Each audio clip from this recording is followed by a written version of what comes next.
Guys, क्या होगा अगर आपको एक पत्थर के बदले मोदी जी 8 लाख करोड़ रुपए दे तो? यानी करीब 100 बिलियन डॉलर। और उसी एक पत्थर की वजह से इस धरती पर रहने वाले हर एक इंसान को 8 लाख करोड़ रुपए मिले तो? ऐसे कुछ ज्यादा नहीं हो गया ये? मतलब कुछ भी। देखिए, ये कोई थ्योरी नहीं है बल्कि सच है। हमारे सोलर सिस्टम में ये ऐसे खजाने खुले घूम रहे हैं जो हमारा ही इंतजार कर रहे हैं कि कब हमारी टेक्नोलॉजी उस लेवल की हो कि हम वहाँ तक पहुँचे और उस खजाने को धरती पर लेकर आए। यहाँ पर मैं बात कर रहा हूँ एस्ट्रॉइड्स की, और एस्ट्रॉइड ड्रिलिंग टेक्नोलॉजी की मदद से हम इस खजाने को अपना बना सकते हैं। ज्यादातर इन एस्ट्रॉइड्स में आयरन, प्लेटिनम, गोल्ड जैसे बहुत सारे एक्सपेंसिव कंपोनेंट्स मिलते हैं। लेकिन सवाल तो ये उठता है कि आखिर इनका फॉर्मेशन कैसे हुआ और इनमें इतनी सारी चीजें आई कहां से?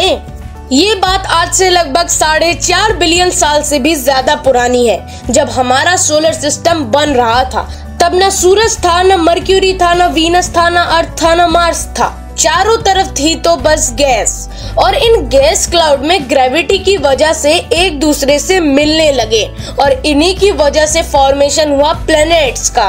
हमारा सन और ढेरों ड्वार्फ प्लैनेट्स और प्लैनेट्स बनने के बाद भी जो चीजें बची रही उन्होंने फॉर्मेशन किया एस्ट्रॉइड्स का। अनुमान ये लगाया जाता है कि हमारे सोलर सिस्टम में ही करीब 8 लाख से भी ज्यादा एस्ट्रॉइड्स हैं, जिनमें में से मेजॉरिटी एस्ट्रॉइड्स आपको एस्ट्रॉइड बेल्ट में देखने को मिलेंगे, जो कि हमारे फ्यूचर के रेड हाउस यानी कि मार्स के जस्ट बगल में पाई जाती है। तो आखिर इसके बगल में कितना खजाना है और इसे हम अपना बनाने के लिए क्या कर सकते हैं और कैसे अपनी टेक्नोलॉजी को डेवलप कर सकते हैं, आज की इस वीडियो में इन सभी चीजों के बारे में जानेंगे। तो चलिए आज की वीडियो में जानने की कोशिश करते हैं कि कैसे हम इस ट्रेजर को अपना बना सकते हैं। देखिए, एस्ट्रॉइड 3 टाइप्स के होते हैं। सी टाइप यानी कि सिलिकेशियस एस्ट्रॉइड, एस टाइप यानी कि सल्फिशियस एस्ट्रॉइड और एम टाइप यानी कि मेटेलिक एस्ट्रॉइड। ये मेटेलिक एस्ट्रॉइड मेनली मेटल और जिंक से बने हुए होते हैं। और आइए जानते हैं कि नॉर्मली कितने बड़े हो सकते हैं। ये एक फुटबॉल ग्राउंड है और ये उस फुटबॉल ग्राउंड के जितना बड़ा एक एस्ट्रॉइड है। नासा का मानना है कि इस एक एस्ट्रॉइड में कम से कम 4000 करोड़ का प्लेटिनम मिल सकता है।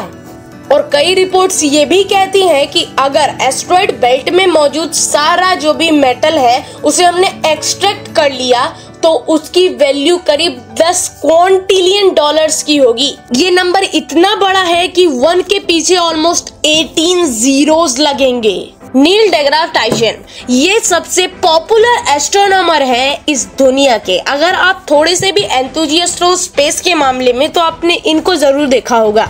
इनका कहना है दुनिया का सबसे पहला ट्रिलियनियर वही बंदा बनेगा जो कि एस्ट्रॉइड पर माइनिंग स्टार्ट करेगा।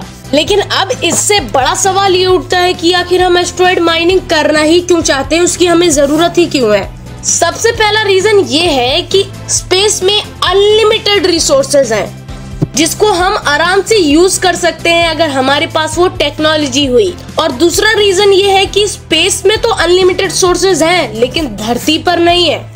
और तीसरा ये कि जो माइनिंग हम एस्ट्रॉइड पर करना चाहते हैं वही माइनिंग हम धरती पर करते हैं और जिसका रिजल्ट होता है बहुत ज्यादा पोल्यूशन। और इस प्रॉब्लम को सॉल्व करने के लिए अगर हम एस्ट्रॉइड पर माइनिंग करेंगे तो वो सारे जितने भी मेटल्स अभी के टाइम पर एक्सपेंसिव है, जैसे कि गोल्ड को ही ले लो, वो बहुत ज्यादा ही चीप हो जाएंगे और हम अपनी जरूरत के हिसाब से अपनी नीड्स को पूरा कर पाएंगे। और एस्ट्रॉइड्स इतने जरूरी क्यों है क्या आपको पता है?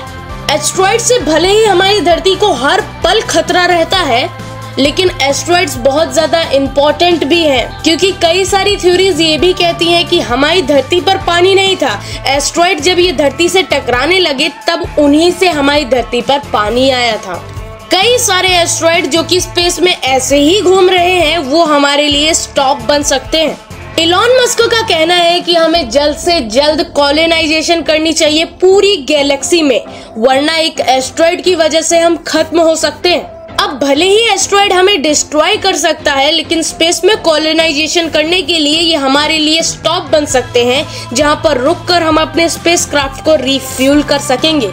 मतलब अगर हमें कॉलोनाइजेशन करनी है पूरी गैलेक्सी में तो एस्ट्रॉइड पर माइनिंग स्टार्ट ही करनी होगी। लेकिन आखिर ये चीज पॉसिबल कैसे होगी? देखिए, अगर हम ह्यूमैनिटी का भला सच में चाहते हैं और हम खुद को इतना एडवांस देखना चाहते हैं तो कंपटीशन से नहीं बल्कि कोलैबोरेशन में इसका सलूशन है।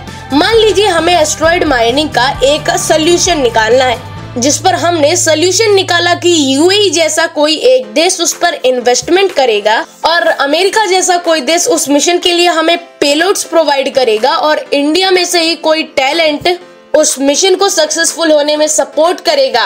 तो अगर ये तीनों चीजें आपस में मिल जाएं तो ये सपना दूर नहीं है। लेकिन हाँ, ये बात भी सच है, अगर हम कंपटीशन में ही लगे रहे तो ह्यूमैनिटी का भला कभी नहीं हो पाएगा। इसीलिए हम लोगों के लिए अच्छा यही है कि हम साथ मिलकर काम करें, क्योंकि स्पेस में इतने ज्यादा रिसोर्सेज हैं कि ह्यूमैनिटी खत्म हो जाएगी लेकिन रिसोर्सेज खत्म नहीं होंगे।